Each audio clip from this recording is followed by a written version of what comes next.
Hello दोस्तों, कैसे हैं आप सभी। आशा करता हूं कि आप सभी बहुत अच्छे होंगे। दोस्तों, पिछली वीडियोस में हमने बात की थी एक्सरसाइज 5.5 के बारे में, और इस वीडियो में दोस्तों हम पढ़ने वाले हैं एक्सरसाइज 5.6। ये 12th क्लास के डिफरेंशिएशन का सीरीज है दोस्तों। इस एक्सरसाइज में क्या है, आपको दिखने वाले पैरामीट्रिक फंक्शन।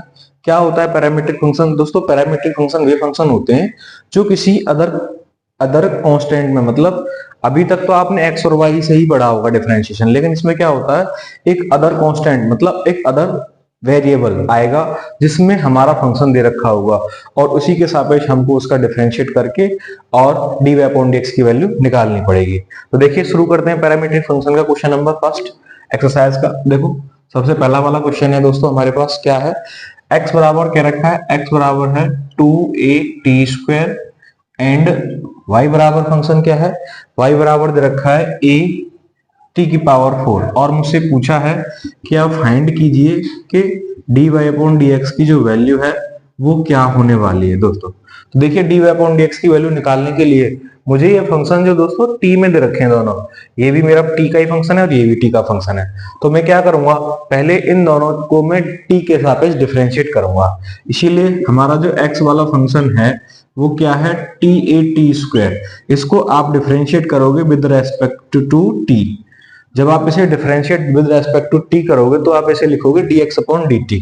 तो यहां से क्या हो जाएगा, t के सापेक्ष डिफरेंशिएट 2 हमारा कांस्टेंट रहेगा, और क्या मिलेगा, t² का 2t मिल जाएगा दोस्तों। तो यहां से देखो क्या मिल जाएगा, 4at, मतलब dx अपॉन dt की जो वैल्यू रहेगी वो 4at रहा। ठीक है, अभी क्या करना है, y वाले टर्म को भी डिफरेंशिएट करना है विद रेस्पेक्ट टू t। तो देखिए, dy अपॉन dt, यहां से क्या मिलेगा, a मेरा कांस्टेंट है, ये मिलेगा 4t की पावर 3, पावर 4 t आगे आ गया दोस्तों, और n-1 मतलब 4 में से एक गया तो 3 रह गया।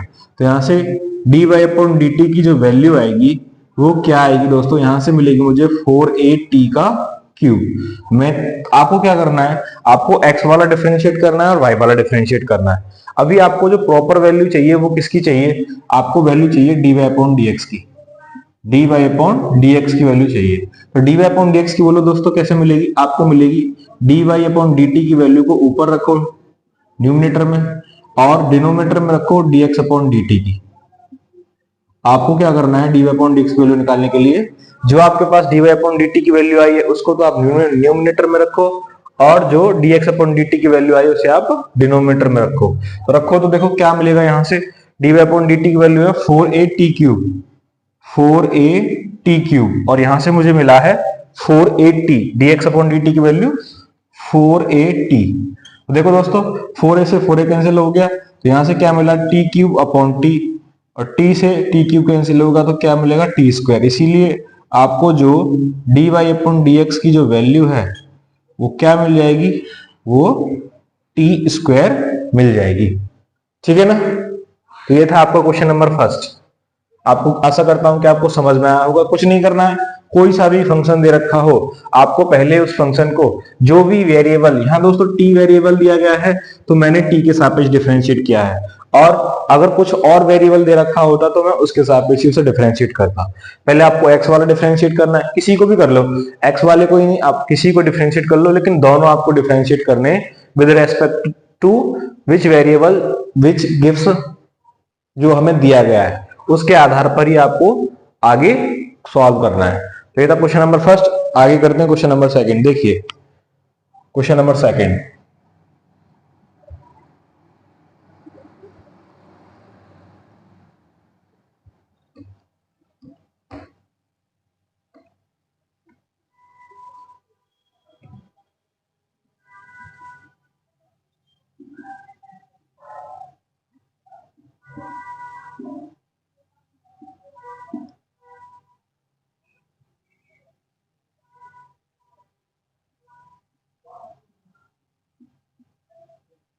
देखिए दोस्तों, ये है आपको क्वेश्चन नंबर सेकंड। क्या दिया है फंक्शन, x बराबर दिया है a cos थीटा, और y बराबर दिया है b cos थीटा।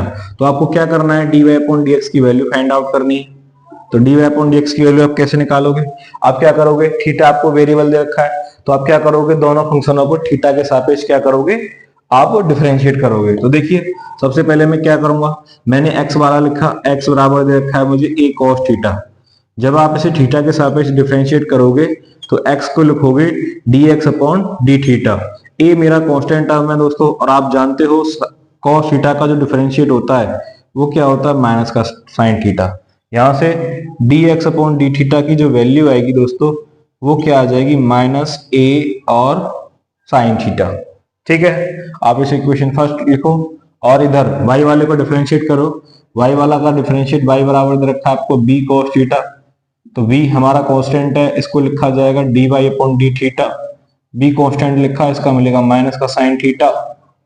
तो dy अपॉन डी थीटा की जो वैल्यू है दोस्तों वो क्या मिलेगी, माइनस b साइन थीटा। इसको इक्वेशन सेकंड करो तो आपको क्या करना है, dy अपॉन dx की वैल्यू निकालनी है। तो मैंने अभी आपको बताया कि dy अपॉन dx की जब आप वैल्यू निकालोगे तो क्या लिखोगे, dy अपॉन डी थीटा की वैल्यू को ऊपर लिखोगे न्यूमरेटर में, और dx अपॉन डी थीटा की वैल्यू को डिनोमिनेटर में लिखोगे। क्योंकि डी थीटा से अगर डी थीटा कट जाएगा तो dx upon dy upon dx बचेगा। तो रखो, तो y वाला टर्म क्या है, माइनस बी साइन थीटा, तो माइनस b और साइन थीटा। इधर x वाला क्या है दोस्तों, माइनस a साइन थीटा। आपने देखा साइन थीटा से साइन थीटा कैंसिल हो गया और माइनस से माइनस कैंसिल हो गया। तो आपके पास dy अपॉन डी एक्स की जो वैल्यू है, dy अपॉन डी एक्स की जो वैल्यू आएगी दोस्तों वो क्या आएगी, b अपॉन a। क्या आ जाएगा, b अपॉन a।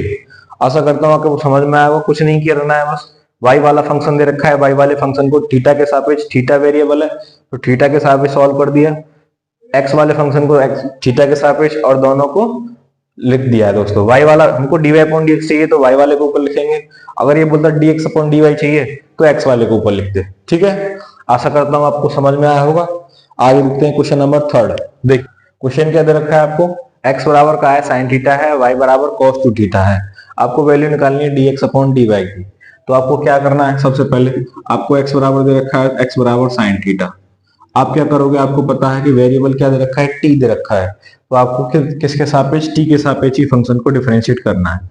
तो आप लिखोगे dx upon dt equal to sine t का दोस्तों आपको पता है क्या होता है, cos t। तो वन लाइनर खत्म ही हो गया। यहाँ से y वाले फंक्शन को सॉल्व कर लो। y वाले फंक्शन को जब आप सॉल्व करोगे क्या दे रखा है, cos 2t। आप जानते हो इसको भी सॉल्व करना पड़ेगा मुझे, differentiate with respect to t। तो cos t का साइन डिफरेंशिएशन हो जाएगा दोस्तों sin 2t, और 2t का आप दोबारा से करोगे तो आपको 2 मिल जाएगा। तो इसका डिफरेंशिएट dy अपॉन dt का जो आपको मिला वो क्या मिल जाएगा, -2 और sin 2t। आपको क्या करना है, dy अपॉन dx की वैल्यू निकालनी है। तो देखिए dy अपॉन dx की आप वैल्यू निकालोगे तो y वाले फंक्शन को आगे लिखोगे। तो y वाला फंक्शन कितना दे रखा है, -2 और sin 2t अपॉन में cos t। यहां से देखो दोस्तों आप क्या करोगे, sin 2t का फॉर्मूला खोलोगे। तो sin 2t का फॉर्मूला होता है 2 sin t into cos t upon में cos t। आप जानते हो sin 2 का फॉर्मूला, तो यहाँ t है तो t वेरिएबल में खुल रहा है, ठीक है ना। वैसे वो sin 2a का फॉर्मूला बोला जाता है, ठीक है। तो cos t से cos t कैंसिल हो गया तो बच क्या जाएगा, -4 sin t। तो इसका मतलब क्या हुआ कि dy अपॉन dx की जो वैल्यू है वो क्या आई, -4 sin t आ गई, ठीक है ना। तो करना कुछ नहीं था, t का फंक्शन था तो t के सापेक्ष इसको वेरिएबल था तो t के सापेक्ष इसको सॉल्व किया है। तो इसका sin t का हो गया cos t। इधर आप करोगे y वाले फंक्शन का तो cos 2t का हो जाता है माइनस sin 2t। अभी क्या है 2t है तो 2t का भी आपको करना पड़ेगा, तो 2 वेरिएबल है तो 2 मिल जाएगा। इसका 2 को आगे लिख दिया है, sin 2t का फॉर्मूला खोल दिया है। 2t का फॉर्मूला दोस्तों होता नहीं है, लेकिन आपको पता है sin 2a का फॉर्मूला होता है, क्या होता है, 2 sin a into cos a।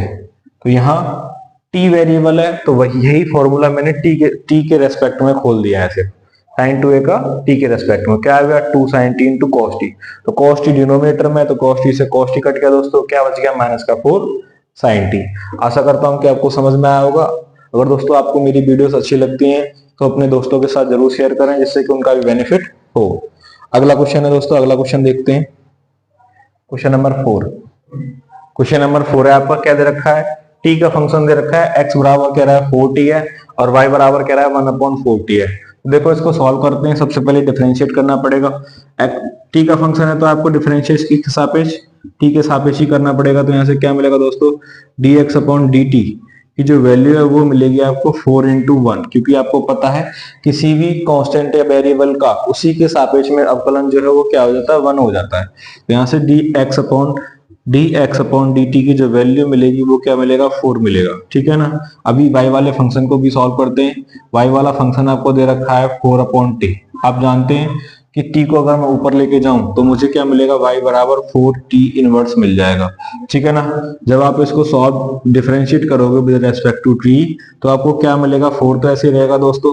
अभी डिफरेंशिएशन क्या कहता है कि पावर जो रहती है वो आगे आती है और पावर में से एक कम करते हैं। तो क्या हो जाएगा, -1 पहले से, -1 एक और घटाएंगे। यहाँ से क्या हो जाएगा, -4 और t की पावर -2 नीचे जाएगा तो दोस्तों क्या हो जाएगा, -4/t²। तो यहाँ से आपको dy अपॉन dt की जो वैल्यू मिलेगी वो क्या मिली, -4/t²। तो देखिए आपको फाइनल आंसर किस में चाहिए, फाइनल आंसर हमें चाहिए dy अपॉन dx का। तो dy अपॉन dx में क्या करना पड़ेगा, पहले जो y वाला आंसर है, जो dy अपॉन dt की वैल्यू है उसको आप यहाँ लिखोगे 4/t²। इसके बाद क्या करना है, इसके बाद में आप dx अपॉन dt की जो वैल्यू है 4 उसको यहाँ लिखोगे। आपको पता है कि ये जो है वो कंप्लीट फ्रिक्शन है, इसके नीचे कुछ नहीं, तो आप इसके नीचे 1 मानोगे तो क्या होगा, 1 का मल्टीप्लाई ऊपर होगा तो हो जाएगा -4 और इंटू 1 अपॉन में t² इंटू 4। तो 4 से 4 कैंसिल आउट होगा दोस्तों, तो क्या बचेगा, -1/t²। इसीलिए आपका जो फाइनल आंसर रहेगा dy अपॉन dx वो क्या आ जाएगा, -1/t²। ठीक है ना। आशा करता हूं कि आपको समझ में आया होगा। ये था इसका प्रॉपर सॉल्यूशन। कुछ नहीं किया है, टी का फंक्शन था, टी वेरिएबल दे रखा है तो टी के सापेक्ष डिफरेंशिएट कर दिया है। इधर भी टी नीचे था तो आपको ऊपर किया है, उसके बाद में ये फाइनल आंसर आ गया है। आशा करता हूं समझ में आया होगा। अगला क्वेश्चन देखते हैं, क्वेश्चन नंबर 5। देखिए दोस्तों, क्वेश्चन नंबर 5 है, आपको थोड़ा सा लेवल अप कर दिया गया है। इसमें क्या दे रखा है, x बराबर दे रखा है cos theta minus cos 2 theta और y बराबर दे रखा है sin theta minus sin 2 theta. तो आपको क्या करना है, सबसे पहले x वाला फंक्शन, आपको पता है कि वेरिएबल क्या दे रखा है, थीटा दे रखा है। तो आपको ये दोनों फंक्शन क्या करना पड़ेगा, थीटा के सापेक्ष ही डिफरेंशिएट करने पड़ेंगे। तो आपको क्या मिलेगा, आपको dx अपॉन डी थीटा लिखोगे यहाँ, तो यहाँ से थीटा के सापेक्ष जब आप इसका करोगे तो आपको मिलेगा sin theta minus cos 2 theta का दोस्तों जब आप करोगे तो आपको मिलेगा माइनस cos माइनस का sin 2 थीटा और 2 थीटा का करने पर आपको 2 मिल जाएगा। तो देखो यहाँ से क्या मिल जाएगा, माइनस का sin थीटा, इधर डबल माइनस हो गया तो दोस्तों क्या लिख सकता हूँ, प्लस लिख सकता हूँ। तो यहाँ से लिख दूंगा मैं +2 और sin 2 थीटा। तो ये जो वैल्यू रहेगी वो dx अपॉन डी थीटा की वैल्यू रहेगी। ठीक है ना। अभी क्या करेंगे, इसको क्वेश्चन फर्स्ट मानते हैं, y वाले को भी सॉल्व करते हैं। तो y वाले को क्वेश्चन को जब आप सॉल्व करोगे, y बराबर क्या दे रखा है, sin थीटा माइनस का sin 2 थीटा। आप इसे भी डेरिवेट करो इसके सापेक्ष विद रेस्पेक्ट टू थीटा, तो क्या मिलेगा, sin थीटा का दोस्तों हो जाएगा cos थीटा माइनस इसका sin 2 थीटा का हो जाएगा cos 2 थीटा और इंटू 2। तो यहाँ से देखो दोस्तों क्या मिलेगा, cos 2 थीटा माइनस 2 को आगे आ जाएगा तो क्या हो जाएगा cos 2 थीटा। तो ये जो वैल्यू है आपकी किसकी मिल गई, d y upon d theta की। ये हो गया आपका क्वेश्चन नंबर 2। तो बाई फर्स्ट एंड सेकंड, तो बाई फर्स्ट एंड सेकंड आपको दोनों से मिलाकर प्रॉपर आंसर किसका देना है, d y upon d x का आंसर देना है दोस्तों। D y upon d x का आंसर देने के लिए आपको क्या करना है, जो y वाली फंक्शन है उसको ऊपर लिखेंगे और x वाले फंक्शन को नीचे लिखेंगे। तो यहाँ से क्या मिलेगा, cos theta minus 2 cos 2 theta, 2 cos 2 theta और नीचे क्या रहेगा, नीचे साइन वाला फंक्शन रहेगा। क्या लिख सकता हूँ, minus sine theta plus 2 sine और 2 थीटा। ये रहा आपका आंसर। आपने क्या किया, सिर्फ x वाले फंक्शन को सॉल्व किया और y वाले फंक्शन को सॉल्व किया और आपका प्रॉपर आंसर ये आएगा। क्योंकि आपको पता है कि y वाले फंक्शन का जो होता है, y वाले फंक्शन का जो डिफरेंशिएट है उसे ऊपर लिखते हैं और x वाले फंक्शन का डिफरेंशिएट को नीचे लिखते हैं। आशा करता हूं कि आपको सॉल्यूशन इसका समझ में आया होगा। अपने दोस्तों के साथ जरूर शेयर करें दोस्तों, ज्यादा से ज्यादा सब्सक्राइब करें मेरे चैनल को। देखो एक और क्वेश्चन देखिए दोस्तों, क्वेश्चन नंबर 6 दे रखा है आपको, x बराबर कह रहा है a कोष्टक में थीटा माइनस साइन थीटा, और y बराबर कह रहा है a कोष्टक में 1 प्लस कॉस थीटा। आपको पता है कि फंक्शन आपको किस में दे रखा है, थीटा में दे रखा है। तो आप पहले क्या निकालोगे, x की वैल्यू निकालोगे with respect to theta. x बराबर क्या है, x बराबर है a माइनस का साइन थीटा। तो आप क्या लिखोगे, यहां से डिफरेंशिएट करोगे विद रेस्पेक्ट टू थीटा। तो ये आपका कांस्टेंट है, तो ये तो ऐसे ही रहेगा दोस्तों। थीटा का जब आप निकालोगे, थीटा का डिफरेंशिएट थीटा के सापेक्ष, तो आपके पास क्या आ जाएगा 1। और साइन थीटा का क्या हो जाएगा दोस्तों, साइन थीटा का आप जानते हो क्या हो जाएगा, कॉस थीटा। ठीक है ना। तो यहाँ से e का तो x वाले फंक्शन का हो गया। अभी आपको क्या करना है, y वाले फंक्शन का भी करना है। तो y बराबर क्या है, a कोष्टक 1 प्लस का कॉस थीटा। ठीक है ना। तो आप इसका भी विद रेस्पेक्ट टू थीटा निकालेंगे। विद रेस्पेक्ट टू थीटा निकालने पर देखो दोस्तों क्या मिलेगा इसका, ए तो हमारा कांस्टेंट है, ऐसे ही रहेगा, 1 का हो गया 0, और साइन थीटा का क्या हो जाता है आपको पता है, कॉस थीटा का माइनस साइन थीटा कर सकते हैं। तो यहाँ से आपको d y upon d theta की जो वैल्यू है वो क्या मिलेगी दोस्तों, ए और साइन थीटा। ठीक है ना। अभी आपको क्या करना है, आपको वैल्यू निकालनी है d y upon d x की। D y upon d x की वैल्यू निकालने के लिए दोस्तों आपको क्या करना पड़ेगा, जो y वाला फंक्शन है उसको ऊपर लिखेंगे। तो क्या है, y वाला डिफरेंशिएट माइनस का a और साइन थीटा। इधर इधर आपको x वाले फंक्शन का डिफरेंशिएट क्या मिला है, a और 1 माइनस का कॉस थीटा। आप जानते हो a से a कैंसिल आउट हो जाएगा, a से a कैंसिल आउट होने पर बचा मेरा माइनस साइन 2 थीटा को आप हाफ एंगल में जब खोलने जाओगे तो आपको क्या मिलेगा, 2 sine theta by 2 into cos theta by 2। और नीचे कॉस थीटा का दोस्तों आप 1 काटने का फॉर्मूला इस्तेमाल करो। तो यहां से क्या मिलेगा, -1 प्लस 2 साइन स्क्वायर और थीटा बाई 2। तो आपने देखा कि माइनस से प्लस कैंसिल हो गया, तो यहाँ बचा ऊपर माइनस का 2 sine theta by 2 into cos theta by 2। और नीचे दोस्तों आपको बचेगा 2 साइन स्क्वायर थीटा बाई 2। देखो क्या क्या कट सकता है, 2 से 2 कट सकता है दोस्तों, और साइन 2 थीटा से साइन थीटा बाई 2 से, यहाँ 2 पावर है ना दोस्तों, ऊपर 1 पावर है तो 1 पावर कैंसिल आउट हो जाएगी। तो ऊपर जो दोस्तों आपका बचेगा वो बचेगा माइनस कॉस थीटा बाई 2, और नीचे क्या बचा आपका, नीचे बचा साइन और थीटा बाई 2। आप जानते हो कॉस अपॉन साइन जो होता है वो दोस्तों क्या होता है, कॉट होता है। तो आप इसका फाइनल आंसर लिख सकते हो माइनस का कॉट थीटा बाई 2। तो आपकी d y upon d x की जो वैल्यू आएगी दोस्तों वो क्या आएगी, माइनस का कॉट और थीटा बाई 2। तो यही रहेगा आपका फाइनल आंसर। ठीक है, आशा करता हूं कि आपको क्वेश्चन समझ में आए होंगे। तो दोस्तों आज के लिए इतना ही। अगले के जो बचे हुए क्वेश्चन है मैं उन्हें अगली वीडियो में कराने वाला हूँ। अगर आपको मेरी वीडियोस पसंद आती हैं और मेरा सॉल्यूशन अच्छा लगता है तो अपने दोस्तों के साथ ज्यादा से ज्यादा शेयर करें, जिससे कि मुझे मोटिवेशन मिले, और वीडियो को ज्यादा से ज्यादा वॉच करें। ठीक है दोस्तों, आज के लिए इतना ही। बहुत बहुत धन्यवाद। Thank you.